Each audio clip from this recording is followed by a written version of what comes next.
Today we start with some very important short questions from digestion. We have already completed digestion and now it's only some important questions, or you could say some queries in digestion. So we start with the first question. What is Stenson's duct? As already I told you during my salivary action in digestion, Stenson's duct are actually their salivary gland openings, and these are from the parietal glands. वो salivary glands जो parietal glands का secretion होती हैं, उनके opening behind the upper incisors, इनको हम Stenson's duct कहते हैं.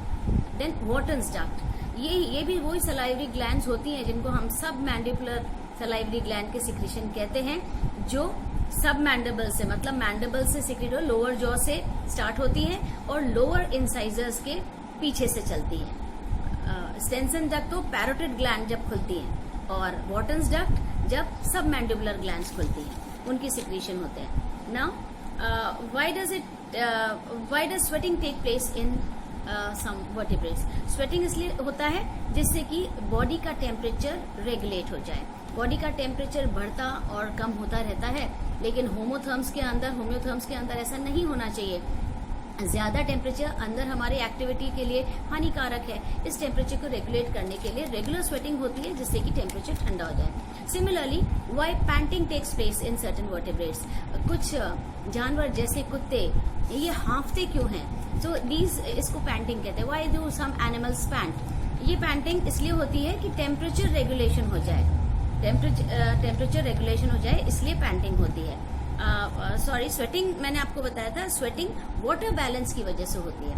जब बॉडी के अंदर वाटर इम्बैलेंस हो जाता है, बॉडी में ज्यादा पानी हो जाता है, तो वो स्वेट या पसीने के रूप से बाहर निकल जाता है. और पैंटिंग प्रोसेस या हाँफना इसलिए होता है कि बॉडी का टेम्परेचर जो अंदर बढ़ जाता है उसको सैलिवेट करके, लार निकाल करके वो टेम्परेचर को बैलेंस कर देते हैं. Now next question is what is curdling?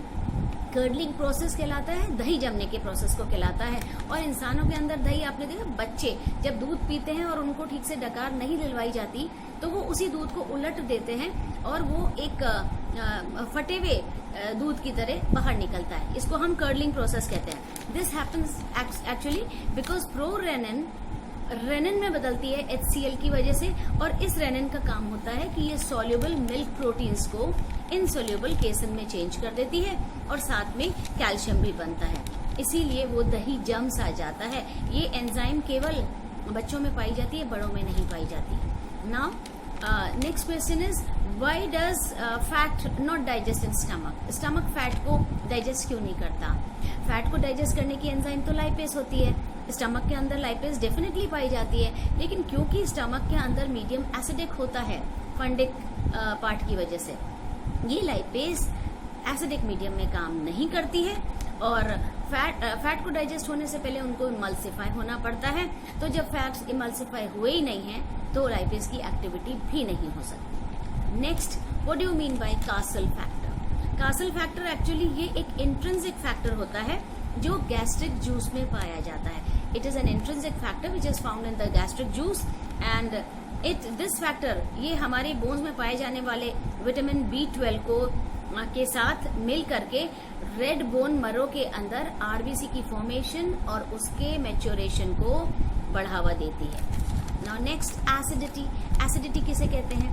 Acid जब हमारा, आपको पता है बॉडी के अंदर एक ही जगह है जहाँ पे एसिड सिक्रीट होता है, वो फंडिक पार्ट ऑफ गैस्ट्रम, एब्डोमेन में फंडिक पार्ट में सिक्रीट होता है.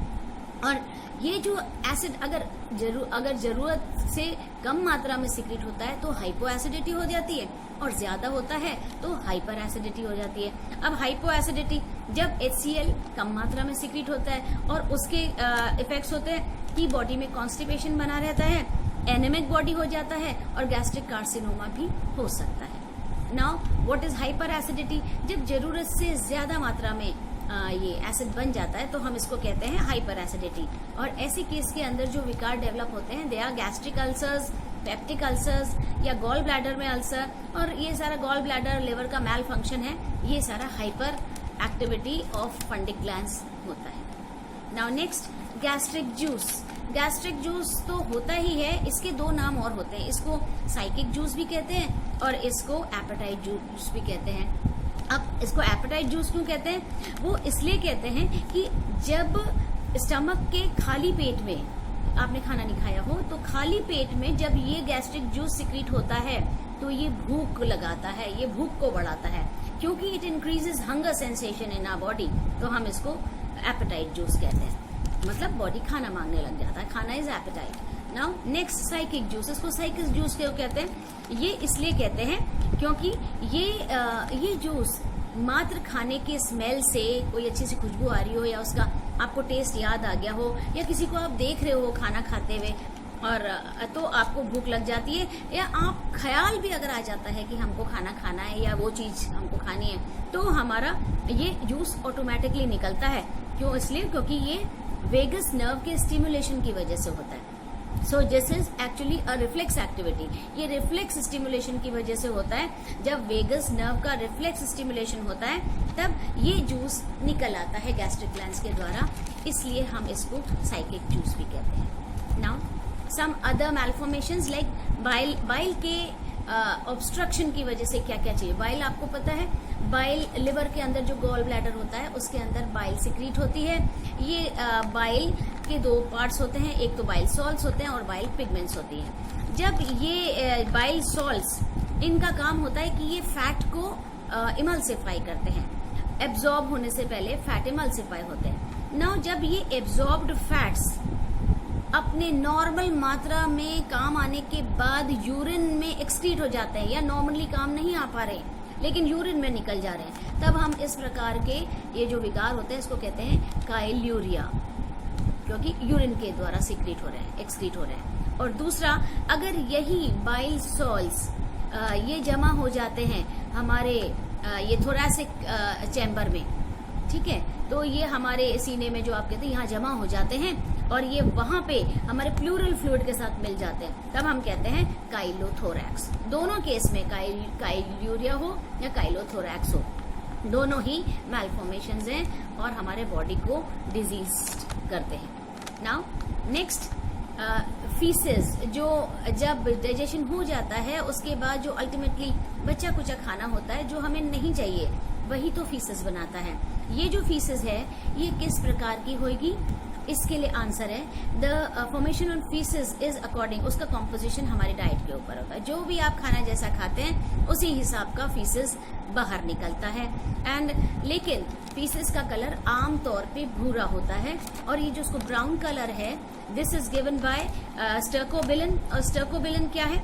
स्टर्कोबिलिन एक्चुअली बाइल पिगमेंट, ये जो बाइल पिगमेंट है, इस बाइल पिगमेंट का ये रेमनेंट फॉर्म है या ब्रोकन बाइल पिगमेंट्स होती हैं, यही आगे जाके ट्रीट होती हैं बैक्टीरिया के द्वारा, स्टर्कोबिलिन बनता है और ये हमारी विष्ठा को या हमारे फीसेस को ब्राउन कलर देता है।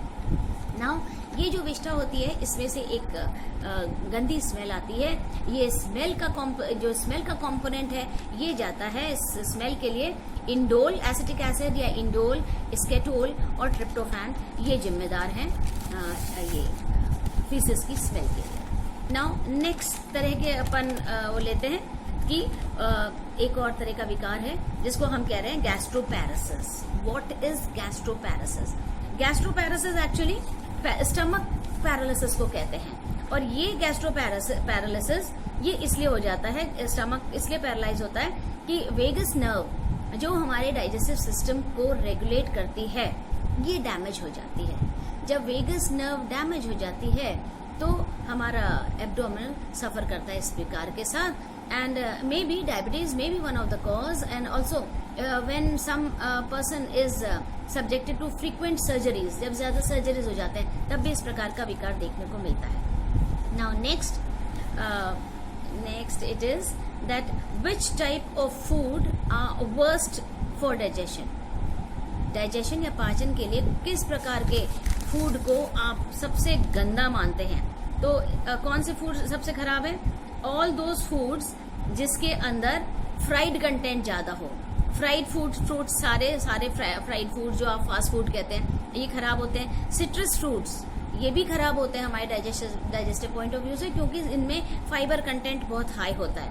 Fibre may be good in some veg but not always. Then artificial sugars ये भी हमारे बॉडी को खराब करती है, बहुत ज्यादा फाइबर खराब करता है, और स्पाइसी फूड तो ऑब्वियसली ये खराब करता है हमारी बॉडी को। नाउ कौन सी ड्रिंक्स हमारे बॉडी के डाइजेशन में हेल्प करती है?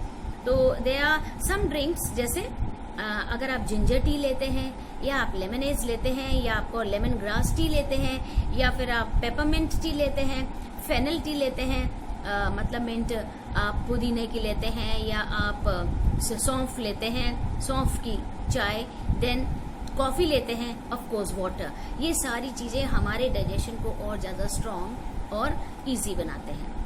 Now what are the symptoms that food is not properly digest? आप कैसे कह सकते हैं कि आपका खाना पच नहीं रहा है? ऑब्वियसली आपको बार बार खट्टी डकारें आने लग जाती हैं। तो जब आपको इस तरह की डकारें आती हैं, पूरा आपका ये ट्रैक खराब हो जाता है, एक स्मेल आती है इन डकारों में, आपका टेस्ट खराब होता है, साथ ही में वॉमिटिंग आ जाती है, नौसिया हो जाता है। कभी कभी ऐसा होता है कि हम थोड़ा सा खाना खाते हैं और हमारा पेट भर जाता है। तो ये क्यों होता है? ये सारा का सारा जब आपके अंदर हो रहा होता है, तब हम ये कह सकते हैं कि हमारा जो ये डाइजेशन है प्रॉपर नहीं है। और ये एसिड रिफ्लक्स होते हैं, मतलब बार बार कोई चीज कोई सिक्रीट होती है जो ऐसा लगता है ऊपर नीचे हो रहा है बॉडी के अंदर। तो ये सारा इसी वजह से होता है, और इसी के आगे जाकर के हमारे पेट में दर्द होने लग जाता है, हमारा शुगर लेवल चेंज हो जाता है। तो ये सारा का सारा सिस्टम बताता है कि our food is not properly digest and we should go and visit a doctor. रही बात एक डाइजेशन की पूरी ड्यूरेशन कितनी है, तो डाइजेशन की ड्यूरेशन वैसे 24 घंटे से 72 घंटे, from 24 hours to 72 hours the duration of digestion is elongates and also ये इसकी ड्यूरेशन है। और वैसे फूड डाइजेस्ट होने के लिए 6 से 8 घंटे लगते हैं। इसके अलावा आप कह सकते हैं कि हमारा डाइजेस्टिव सिस्टम अगर बिल्कुल सही है एंड तो उसके लिए आपका क्या है symptom? The only symptom is कि अगर आप कॉन्स्टिपेशन नहीं हो रहा है, आपको बिल्कुल सेटिस्फैक्ट्री फीलिंग आ रही है नॉर्मल खाना खाने के बाद, आपको डायरिया भी नहीं है, and you are prevented from any such, कोई जीभ में छाले नहीं, पेट में जलन नहीं, खट्टी डकारे नहीं, आप अपने हिसाब से अपने एज और के हिसाब से आप पूरा खाना ले पा रहे हैं और आपको फीलिंग ऑफ सेटिस्फैक्शन आ रही है, तो हम ये कह सकते हैं कि our digestion is complete and it is healthy. So these were some questions which were related to digestion.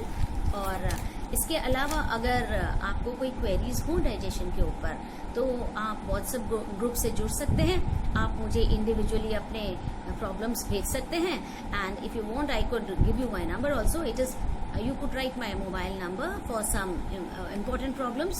It's 94134 81310, and I feel that you all should be very easy in approaching me for any such thing. I'll be waiting for your queries and I'll be very happy answering them. In my next lesson I'll be taking up another topic. So that's over with digestion, completely over with digestion. Thank you.